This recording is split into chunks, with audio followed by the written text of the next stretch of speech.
That must hurt you, scratching your head a little bit at how you've come away from that empty-handed in the end. Yeah, although we were 2-0 down, of course, at a certain point. But good comeback, although it didn't feel to me that we deserved to be 2-0 down at the moment we were. But players reacted really well. We came back to 2-2. And I think then in the end it was a very open game where both teams had their chances. They probably even more than us, which doesn't come as a complete surprise to me, knowing that we've played 2 days ago at Marseille. And for the last 5, 6, 7, 8, 9, 10 games, we mainly have to play with the same players for the players we have available. And then sometimes a few of them could be, in the end of the game, a bit tired. And I think that's what you could see today in the end as well.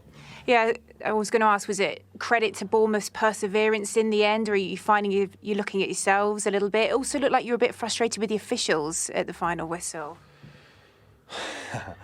I think first of all we have to look at ourselves, and in the end of the game it was more open.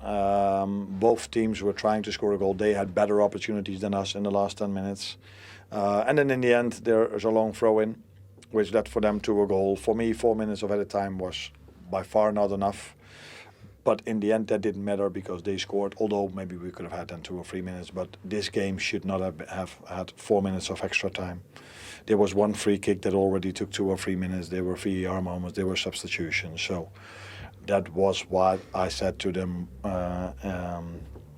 in extra time, that 4 minutes wasn't enough. But yeah, they scored in extra time. Whilst you did find a way back to 2-2, I suppose ultimately you gave yourselves a lot to do with those 2 Bournemouth goals inside 7 minutes of that first half.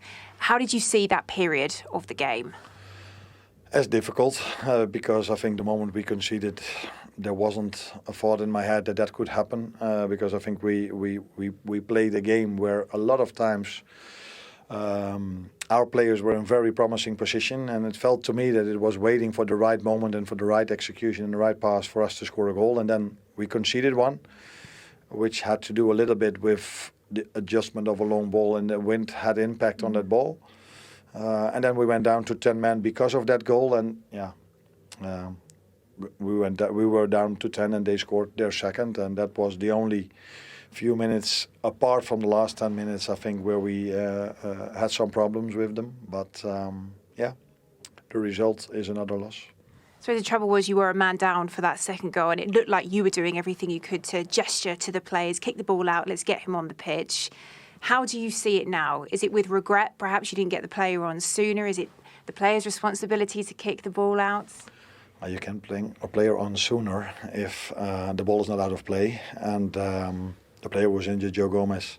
The moment when he was injured, he said, I want to keep on trying, which is, I think, what most players try to do if they get a knock. But when we started playing, he said, no, it's not possible. I can't go back in. So then it is the best thing what can happen is go to 11 men as soon as possible. We had the chance because we were quite a long time in ball possession, but we kept it. And the moment we lost it, it took us a long time. We couldn't make a foul or to get the ball out of play. And then the ball went in when we were down to 10. Just finally, there's been a lot of headlines linking Andy Robertson with a move away to Spurs. I suppose you brought him on at half-time. Says you need him. I think I need all my players, but Robbo had to come in at half-time. In my opinion, I always knew that for Milos, another 90 minutes against a very intense Bournemouth side was not a possibility for him. So I always knew I had to bring him in, but I had already had one substitution in the first half. Then you don't have another. Then you only have 2 moments left. So I thought let's bring Robbo in at half-time to make sure that Milo stays available for the rest of the season, because there are a lot of games to be played with the players available. I have to manage that as well, because the last thing we could need right now is another injury. Appreciate your time today. Thank you. You're welcome. But players, I know this is a sort of perennial debate when we kind of point the finger at players who dive, and strikers will always say if we don't go down very easily, we're not getting the decisions. Well, if you're Ingamo in that context and in that scenario in the game, you've gone on the pitch by your manager sent you on the pitch to go and win the game for your team. He's done exactly the right thing, which is be positive, get in the moment, be creative. And in the moment, Ngumo's not thinking about going down. He's thinking about assisting. He wants to score or assist, and he's done exactly the right thing. But it's one way. I don't endorse it at all in terms of looking back at it and go, "Oh, should I go down?" Absolutely not. But I genuinely think if he does go down because of the contact, I think it's a penalty. Andy Robertson has been strongly linked with a move to Tottenham. Other reports, Jamie. Yeah. Do you have concerns, especially if he does make that move, about Liverpool's depth in defence? Well, from the reports that we're hearing, is that Tsimikas would then come back just to give some strength in depth on that left back position with Milos Kerkez, so that would make sense. But particularly when you look at the players who are unavailable, we should also factor in the players who left over the summer. Tsimikas went off on loan. Trent Alexander-Arnold obviously left. Yeah. Jarell Quansah left the club. There have been wholesale changes in the Liverpool defence. Yeah, obviously Connor's picked up a really nasty injury, so we're probably not going to see him again this season. Same with Giovanni Leone, who only played a couple of games. And he looks a real prospect. He looks a real talent. He picked up that injury in the Carabao Cup. And obviously, hopefully, Ibrahim Konate will be back soon. But it does feel like they are down to the bare bones, if you like. They need some players. He needs a little bit of help in that department, because if they were to pick up an injury or two more, they're going to have real problems. I don't know the ins and outs, so I can't talk, but Gay felt like a big miss. That was always something that everybody, football would say, that he's going to be going to Liverpool. It looks like a done deal.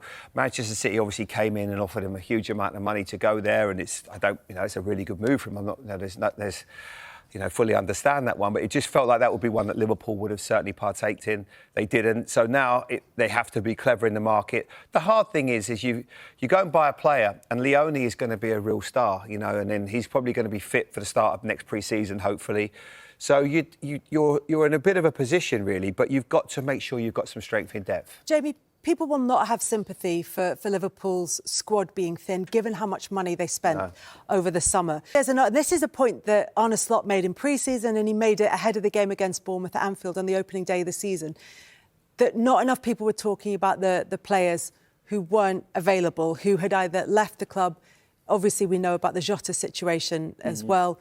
Nunez had gone, Luis Diaz left as well. Do you think there's an argument that their squad is thinner this season as defending champions than it was last season as Premier League champions? Yeah, and like today, Ekitike's been brilliant, and you'd love to have started him today, but you obviously have to be careful. And the ideal situation would be that Alexander Isak would have played, but he's obviously picked up a really bad injury. So they haven't been lucky with injuries, but I think if you're talking now about Liverpool having bad luck with injuries, I think a lot of other clubs will go, it's the same for everyone. That happens. Yeah. There's nothing you can do with that. And I feel that Liverpool have to make sure that they just, if anything, and it's not easy finding good centre-backs, good young centre-backs. Chelsea are probably trying to do the same thing right now. Other clubs, Arsenal have obviously they've invested really well in the summer. They've got strength in terms of right-backs that can play centre-backs. And that's an area where Liverpool are going to have to strengthen. But the injuries have certainly cost them, but it costs every team, Kelly. It's not enough of an excuse. And it's certainly when you get back to two today. I was asking more about transfers, about players leaving the club rather than the players who aren't available through injury. Horrendous situations as well, Kelly, and obviously Trent left, but you knew that Trent was going to leave in, so you brought in Frimpong. And obviously then Conor Bradley's finding form, then he picks up that bad injury. It has been difficult in that respect, but Kelly, all teams pick up injuries. Arne, a devastating final moment. Put that match into words for us. Devastating, maybe, is the best word to describe this game. Going 2-0 down, looking at the circumstances, how we conceded. So we conceded a goal, was for me the first moment where I felt they were a threat. Because I think before that we were getting in very good positions. I was waiting actually for us to score the goal, but then they scored, and that's also their quality, because Ivan Nilsson is constantly on the move and always trying to be there in those moments. Yeah, and as a result of that goal, we were down to 10 men, conceded. That's probably sums up our season. Maybe this whole game sums up our season. So conceding a goal, we're down to 10, and conceding another goal in extra time, that is probably the story of this season for us. Were you surprised as well that the whistle was blown as quickly as it was with the celebration for the final goal? Well, no, not so much. I think if you add 4 minutes of added time and they score after 4.5 or 5, it's not such a surprise that he blew his whistle. And but that there was only 4 minutes of added time, that was a bigger surprise to me. But that's not for the first time this season that referees surprise me when it comes to extra time. Virgil also thinking he was blocked for that final goal, but I've only got 3 questions, so we'll get ahead of ourselves. A big opportunity to cement yourself in the top 4, sadly taken from you in the last minute. You've got a big couple of weeks ahead of you as well. You have scored from a set piece today, from a corner. That's definitely a bonus, but what more has to be done? There was a bit of freakery with you only having 10 men on a pitch, but is it those precise details of just making sure balls are cleared, those little niggles that just cost you? Nah, conceding 3 goals is too much. You should win the game if you score 2. And conceding 3 is too much. And I think it's fair to say that in the last 10 minutes we could have even conceded more. I think there you could see that so many times the same players have made their minutes, and I saw a few of them being out of energy maybe, but yeah, I can only make 5 substitutions. So that period of time, Bournemouth, who's such an intense team, only play once a week, and we only had 2 days of rest. Probably the only Champions League team that had 2 days of rest after an away game and then playing an away game. With so many times the same players, otherwise people say, yeah, but Liverpool has a big squad and you should be able to do so. Now, then I would take a look at how many times the same players have to play. So I can only have a lot of respect for them that they keep going and they stay fit, because that's not so easy if you play so many games with the same players. But it did hurt us in the end, because I think they were closer to scoring the 3-2 than we were to scoring. For Liverpool, it's the 3rd Premier League game this season in which they've conceded a stoppage time winner for the opponents. That's the most of any Premier League season that they've played in. They won their first 5. Since then, in the following 18, they've won 5 games. And it's their longest winless run, 5 games in 5 years for Liverpool. They are the defending champions. They have made changes. What kind of defence do you think that they're mounting, Jamie? It hasn't been great. It's been difficult. It has, and I will give them. It's been very difficult for the manager and everybody concerned at the start of the season what they had to go through. Lots of changes with players coming in, and a lot of them haven't perhaps hit the ground running. Alexander Isak was obviously the big money signing. That injury cost him, so you've lost him for a while. Players haven't been at the same level as last season, which is obviously, if you look at the captain Virgil hasn't been at the same level. Obviously Mohamed Salah hasn't hit the heights either. So big players haven't played to their maximum.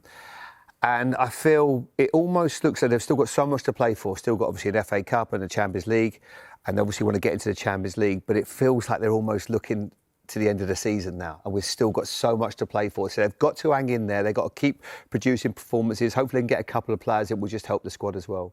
Virgil van Dijk said it was disrespectful to ask Arne directly whether he felt his job was at threat, and whether Xabi Alonso being free at the moment put pressure on him.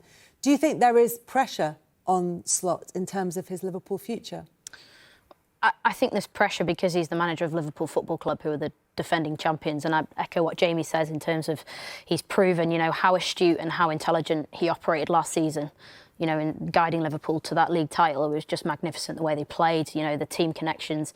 They're a team in transition. They had 4 debutants that started the season this season against Bournemouth at home at Anfield. So I think that tells you enough around mounting that title defence.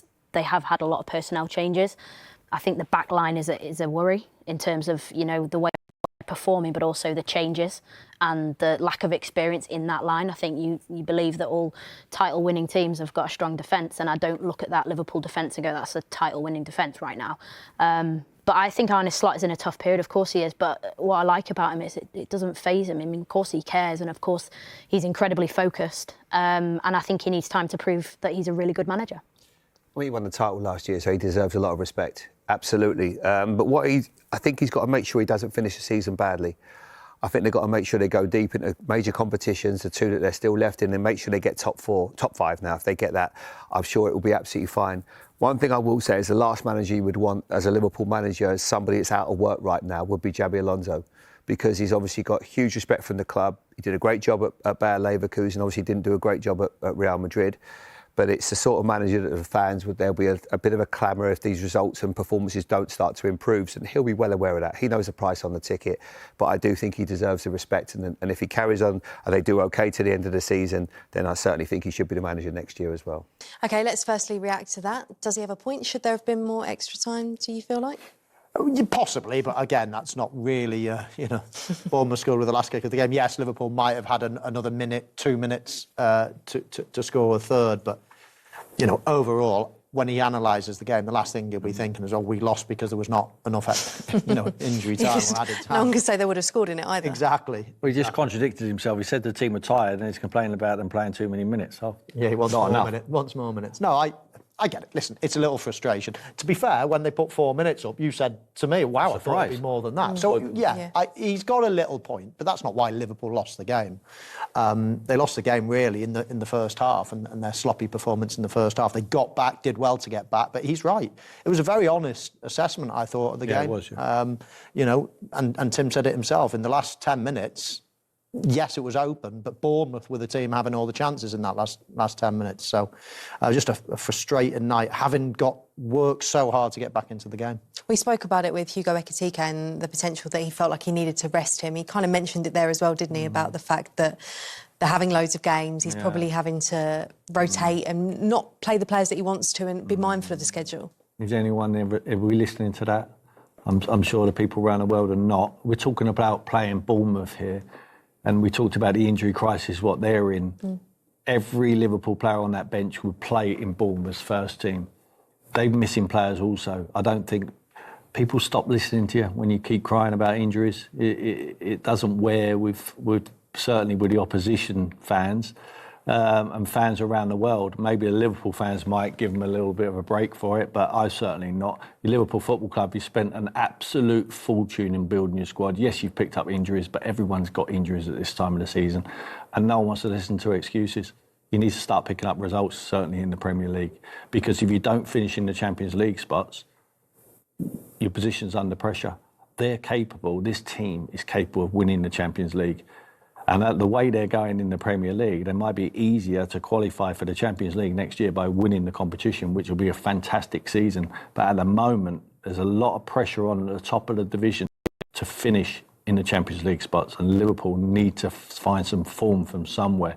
Now, they might have to find form with the injuries as well. Just got to get on with it as a manager. Unfortunately, people stop listening to you. I've been there myself. Yeah, we've just seen the table there, the fact that Liverpool are still in the Champions League spot, so we need to have some perspective. But if Manchester United get a result against Arsenal tomorrow, that could change. It's just 3 wins in their last 10 in the league. What does Arne Slot and Liverpool need to do now to kind of improve on that? Well, the problem is when they look behind, they've got Chelsea, new manager.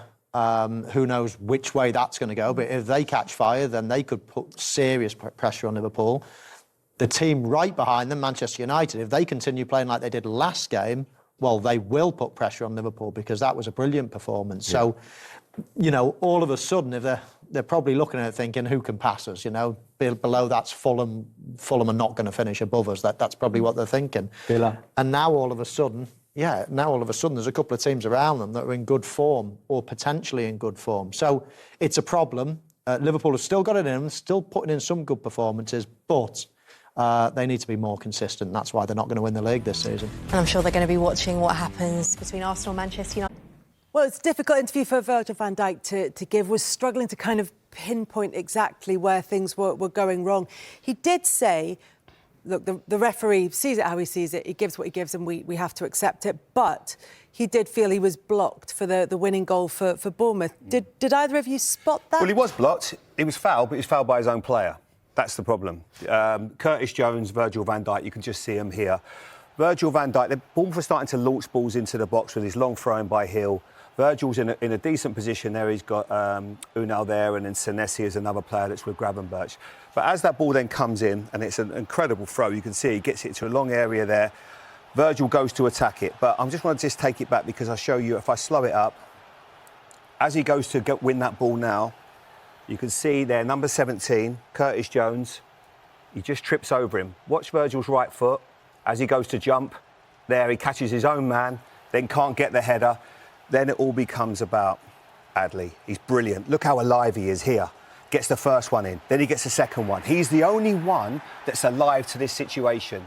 You know, you can see it there. He wins that first header. There's no right, he's not a big player, but he's got desire. Then he goes to the next one. Senesi does great. Obviously, it's a huge mess by Alisson there, and somehow he creeps that into the corner. Agonising for Liverpool, but for Bournemouth, pure ecstasy. And you can see it from the players, from Christie and everybody. They're running off. What a moment for them. It was a huge moment for Bournemouth, particularly because they've come into this with one win in their last 14 in all competitions before this game. This is the kind of result that can really drive them on, isn't it? It can certainly kickstart their form, you know, in terms of the belief that they showed from minute 0 to minute 94. This evening, I thought they had that belief, and I think if any team was going to go on and win this game, it was going to be Bournemouth. They had that chance earlier on. Evan Nielsen, you know, just sliced it wide beyond Alisson. That should have hit the back of the net, but they still believed they would get another one, and they got it. And that moment there, I think it epitomises the game. I think Hill had the opportunity to start launching the ball into the box off his long throw-ins, and I think the warning signs were there for Liverpool that something's coming. And then they end up getting their goal from a long throw-in, which was poor organisation from Liverpool's perspective. Van Dijk was the only player in Liverpool's back four who started the game who finished it. They had 3 other changes in the back line, which you could, you know, raise attention to. But the fact is, the long balls come in, they haven't dealt with it, and Bournemouth have got their reward.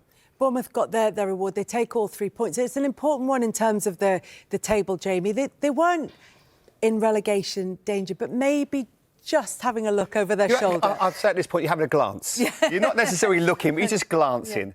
Yeah. And but I said it before the show. I just think this side has too much quality, too many good players. They've got a genius of a manager who I'm such a big fan of, and they've got players of real quality. And we're going to talk to one right now, Kelly. We are indeed. Alex Scott joins us live now from the Vitality. Alex, thanks so much for joining us. Congratulations on the win. That's some way to win a game, isn't it? Yeah, no, it's unbelievable. I think it was such a hard game, and it always is in the Premier League, whoever you're playing. And Liverpool are a top side, and you know they really took it to us there in the second half, and you know we dug deep and got that goal at the end. And I think you could see some of the faces, the manager, and obviously for all the fans as well. It was a massive moment.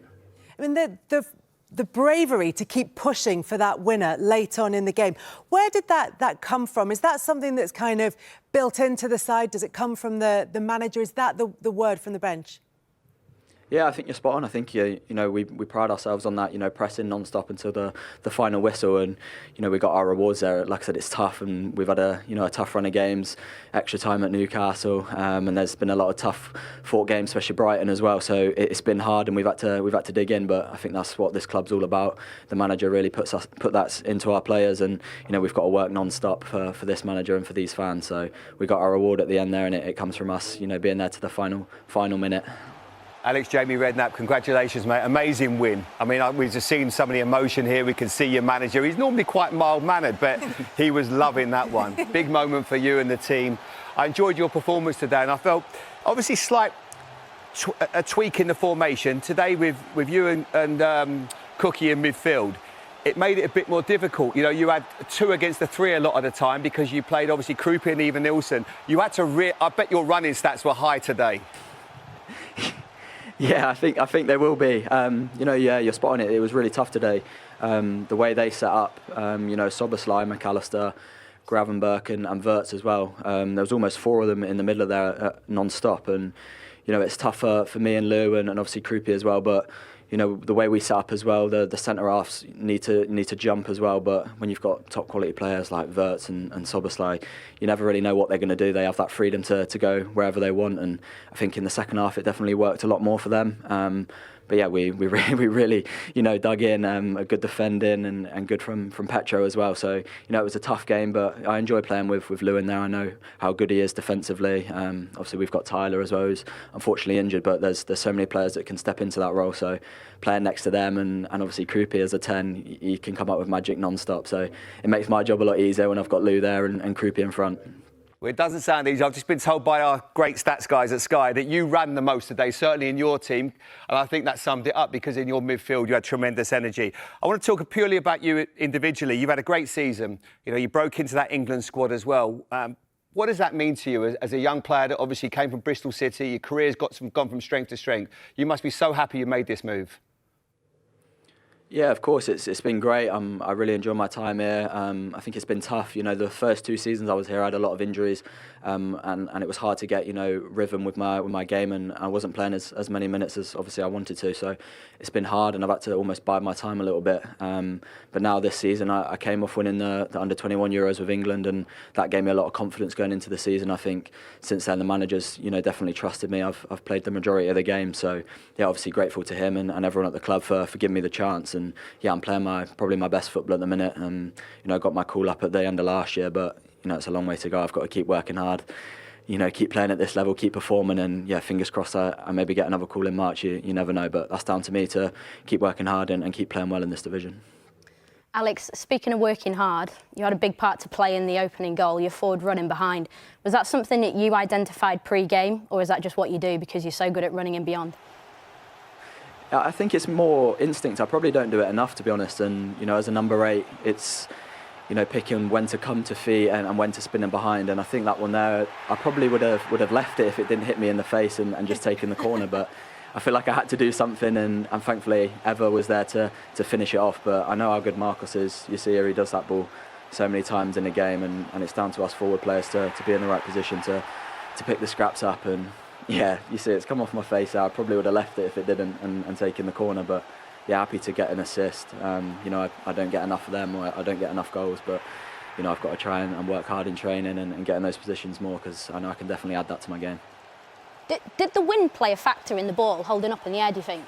Because it looked like... I think so, yeah. I think, yeah, it made it more difficult for Virgil there to deal with it. I think the conditions were tough out there today. The first half we were, you know, playing into the wind, and second half, you know, with the wind. So, yeah, it was tough, and like you said, yeah, I think it definitely played a part in that goal. You know, for him, I reckon it just stopped in the air a little bit, but you know, I was thankfully there to make something of it, and yeah, obviously happy to get the goal there early on.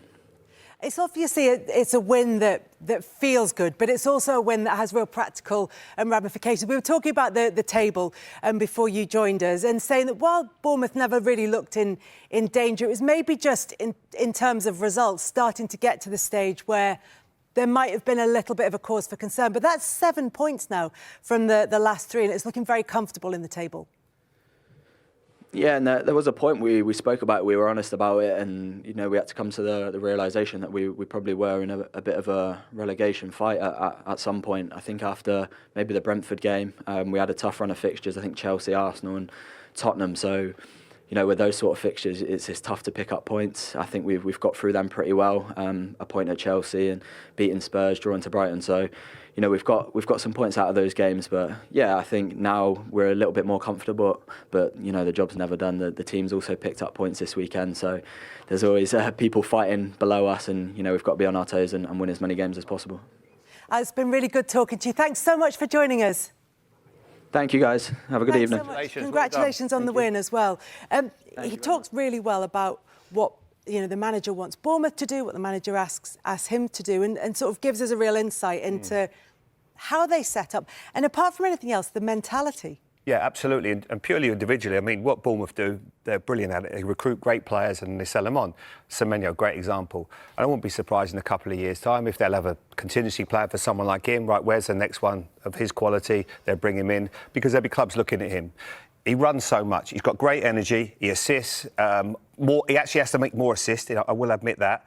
But in terms of what he brings and that first contact, getting after people, it's infectious for everybody else in that team. I'm a really big fan of his, and he deserves, you know, everything that's coming his way at the moment. I'm delighted for him, because, as I say, it was not easy for him. But he got it when he first came. He had a lot of injuries, but now he's very settled. The manager trusts him, like he said, and yeah, a really big performance from him and his team. And he talked about playing in that number 8 position, but picking those moments about Izzy, and he timed it perfectly in this game. Yeah, he did. He timed it perfectly, and I think that they used the wind to their advantage in the first half. The ball was holding up. They wanted to put the centre-backs for Liverpool under pressure, and I think, you know, Jamie's spot on in terms of his work rate, his mindset, but he's now got competition as well, with talk coming in the January transfer window, who sounds like he's an exciting prospect.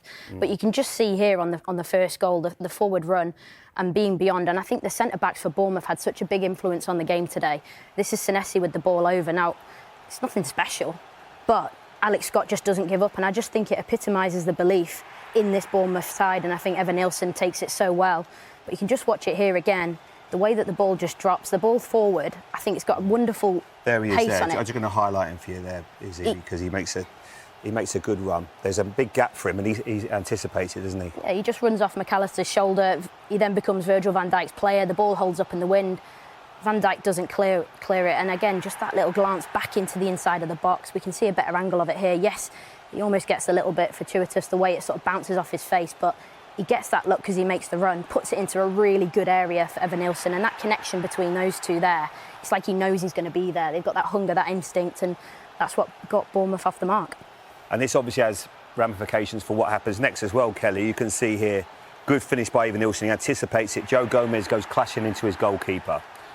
Now, you can see it's a nasty injury. He's in trouble. He's not going to be probably playing on in that. You know, you give him maybe minute, two, then you maybe try to make a substitution.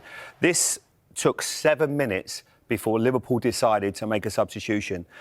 I think from a team... in which time Gomez wasn't on the pitch? On the pitch. Yeah. And then they obviously end up conceding that second goal. I find it staggering in this day and age that you're going to have a situation like that. Now, we had to go through it a few times because we obviously want to check, give Liverpool the benefit of the doubt. Have they got an opportunity to kick it out? Have they got an opportunity? Has there been a free kick? Has the manager spoken to the players, made this a priority for everyone? Because I think sometimes, I don't want to just criticise the manager or the backroom staff. I think sometimes as a player you take responsibility. You realise you've got 10 men. Gravenberch just had to drop into the back four. What can we do about this? Now I'm just going to give you sort of how this unfolded. Now you can see Joe Gomez is walking off. There must be dialogue. This doctor physio will be able to talk to the staff and say, right, we've got a problem. This was one opportunity to get the ball out of play. Now, I'm watching the players here. You can see there's Arne Slot. He's probably thinking, so I'll just take it back, because nobody is actually saying, right, let's get the ball out of play. Let's get a centre-back on. We need Endo on this pitch so we can get back to 11v11. Joe Gomez isn't coming back on. They don't take this opportunity. You can see Arne Slot. He's saying, OK, maybe get the ball out of play. I don't know what he's saying. I don't know. But anyway, it's not the point. Someone has to take this responsibility. That's not a quick free kick, so they give Liverpool an opportunity to get it away. Now they're making a substitution, right? So Arne Slot is ready to get it away. Now they're making a substitution, right? So Arne Slot is saying to his players, get this ball out of play. The guy here who's telling him, giving him instructions, do not worry about instructions right now. Just get him on the pitch.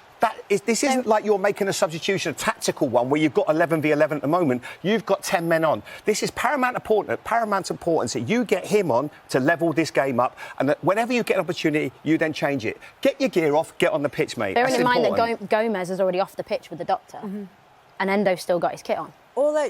Just for balance, to reiterate what Virgil van Dijk said, which is they had the ball, they felt they had control of the game, and that maybe there was I'm not potentially having a that, bit more Kelly. time. I'm not. Not when you've got 10 men. You've never got control. And the control they end up conceding the goal from it.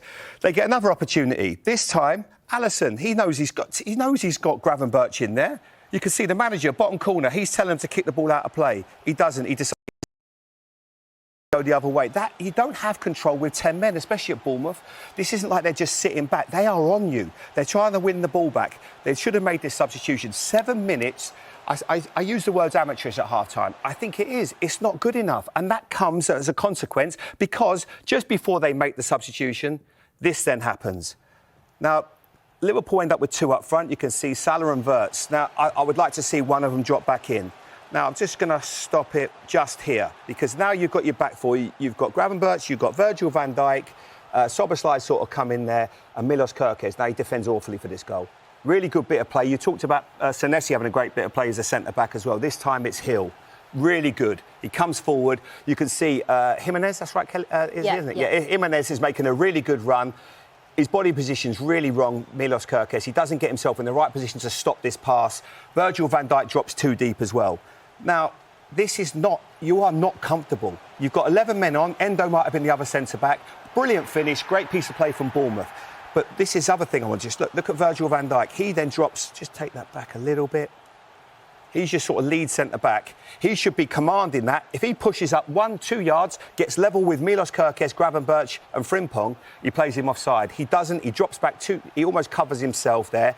You can see that at the back there, Jimenez makes a really good run. Poor. I don't like his body position one bit there, but a great pass and a really good finish. But that is not comfortable. And here, all the time, and the highlight again, there's your man there trying to get on the pitch. He should have been on 4 minutes ago, Kelly. If that happens, none of this happens. We won't even be showing this goal.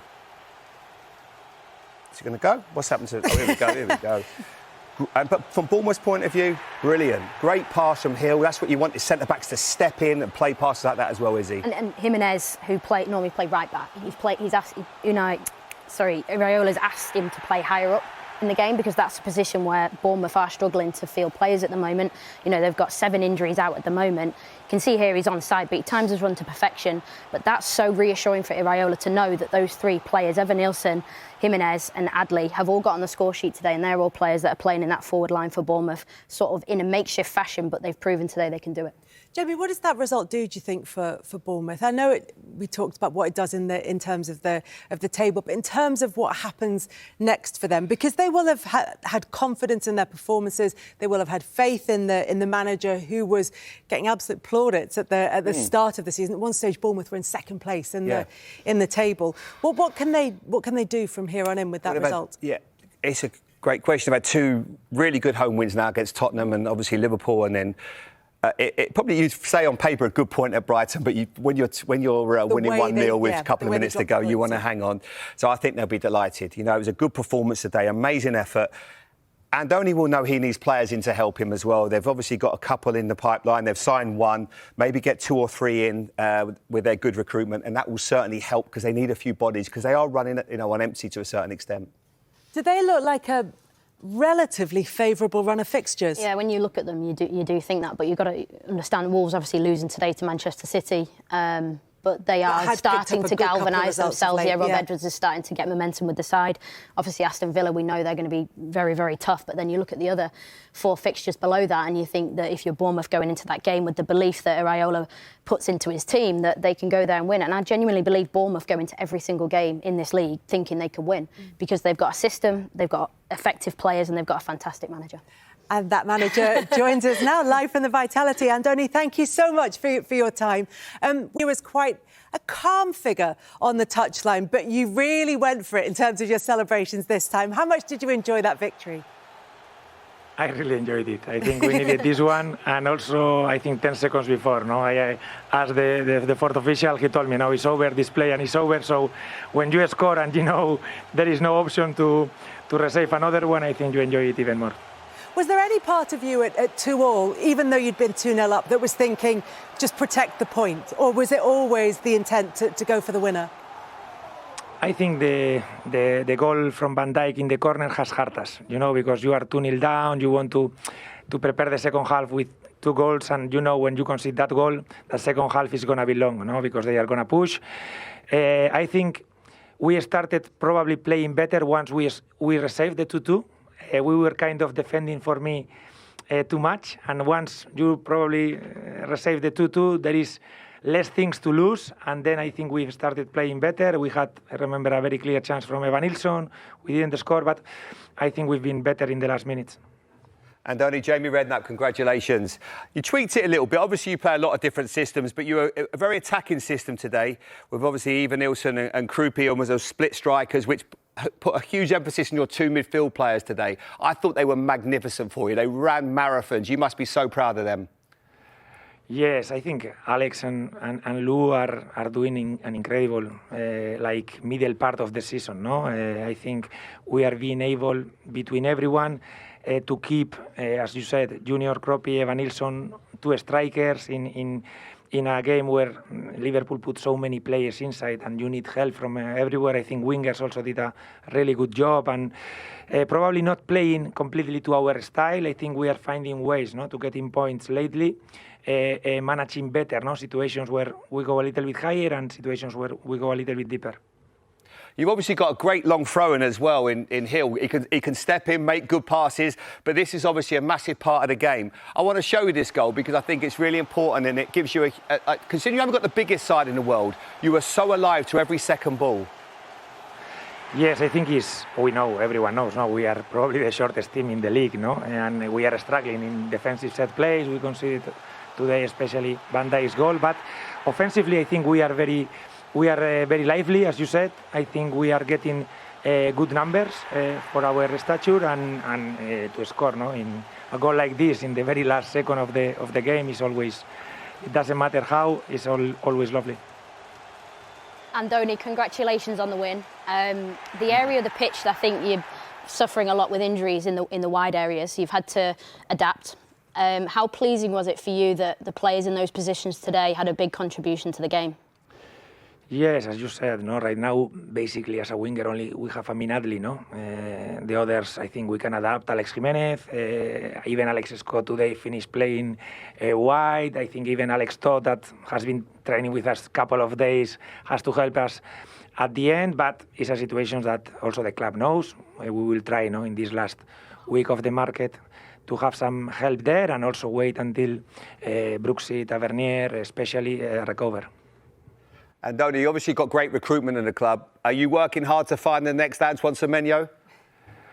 That's not easy, be difficult. Yeah, we take, even if it's not totally 100%. You're good at turning him into that kind of player, though. Yes. But it's true that we need help there outside, and it's a difficult market to sign, because no one wants to lose a good player in January. But I trust the club. They've shown before that they know what they are doing, and we have to be a little bit more patient.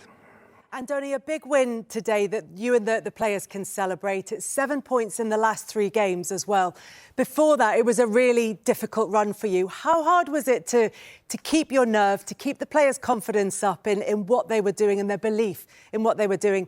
And how pleasing is it to get the reward now?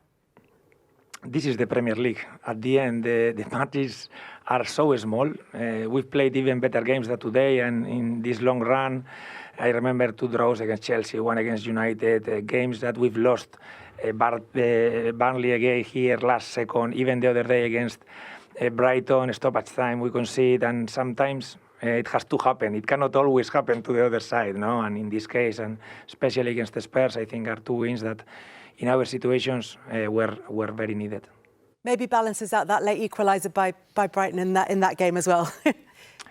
Yes, probably we were so disappointed. No, Monday night, I think we were probably deserved more than even today, or we were closer to the win than today. No, but you can celebrate it even more probably today.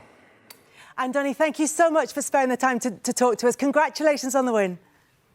Thank you very much. Congratulations. Thank you very much. Jamie, I know you've always been impressed with him as a manager. Yeah. And he was talking there about every game in the Premier League is difficult, but talked about how small the margins are in terms of getting the rewards for the performances that they put in consistently. Yeah, absolutely. The margin's been tough for him. And I said about him getting, maybe he should be up for the Man United job. A few people laughed at that. How can he be up for the Man United job when he's lost so many games? If people don't understand football, that's the sort of thing they would say. Because when you're doing as well as what he's done over the years at Bournemouth, continuously improving players, the style of play that they play with, they never give up, they run. It's a dream for any kind of club should be looking at him. But because he's had a bad run, and it has been a bad run, people quickly judge you and go, he's not a good manager anymore. This is an elite manager. I've watched Bournemouth closer than probably any team over the last 3 or 4 years. And if people can't see that, they don't know what they're talking about. He's had a bad run, but you just see him now and how that team will progress. I don't know what his future brings. At the end of the season, we're going to have a massive manager merry-go-round. It's going to be probably one of the biggest in years, I feel. And it'll be interesting to see what Bournemouth do. But in terms of people questioning him because he's been in a bad run, they don't understand football because he is an amazing coach, manager, and he improves players. I tell you what they will understand, Bournemouth fans, is that they've just had a really big win at the end of a really tough run of games, and you're now linking their manager with a move away to Manchester United. They'll find the next good one, Kelly. They're used to it at Bournemouth. They're used to it at that club, and they will be absolutely fine because they're so well run. So a big win for